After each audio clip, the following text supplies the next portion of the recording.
Leastways, not what you're talking about. I said, "Are you tipping me off, or is something in your eye?" He smirked. "You been out before?"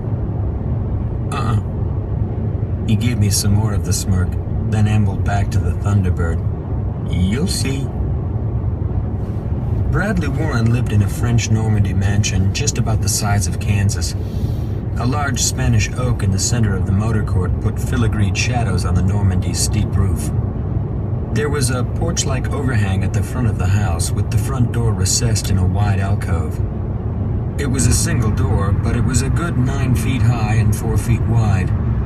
Maybe Bradley Warren had bought the place from the Munsters. I parked under the big oak, walked over to the door, and rang the bell. Hatcher was twisted around in his T-bird, watching. I rang the bell 2 more times before the door opened and a woman wearing a white Love tennis outfit and holding a tall glass with something clear in it looked up at me. She said, "Are you the detective?" "Usually I wear a deerstalker cap," I said, "but today it's at the cleaners."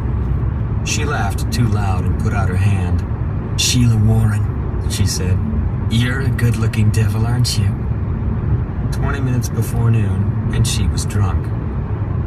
I looked back at Hatcher. He was grinning.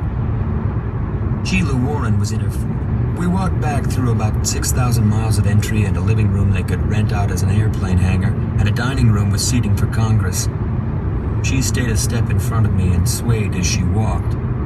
I said, "Was anyone home the night it was stolen?" "We were in Canada. Bradley's building a hotel in Edmonton, so we flew up. Bradley usually flies alone, but the kid and I wanted to go, so we went." The kid. How about the help? "They've all got family living down in Little Tokyo. They beat it down there as soon as we're out of the house." She looked back at me. "The police asked all this, you know. I like to check up on them." She said, "Oh, you." She said, "The Kendalls want to purchase the Miori." I said, "Maybe the Kendalls can help me." Malcolm Denning stared at me for a long time, and then he sat down. He said, "I'll be right out." When she was gone, he said, "I can sue you for this. I can get an injunction to bar you from the premises. I can have you arrested." His voice was hoarse. "And I always thought this would happen to me, and now it has," voice. "Sure," I said. He stared at me, breathing hard, thinking it through. I said, "If someone wanted the Hagakura, who might arrange for its theft?" Drove a Lincoln or a Mercedes into the parking garage down the block, then walked back to the office. I continued along the alley to the next street, then went south back to Key and into the yakitori on her face and a smear of mascara on her left cheek like a bruise. "Did I tell you that I find you quite attractive?"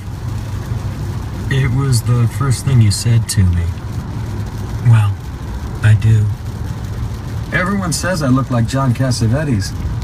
"Do they?" She cocked her hips and her head and rested her drink along her jawline, posing. She still hadn't given me the beer. "I think you look like Joe Theismann," she said. "Do you know who Joe Theismann is?" "Sure."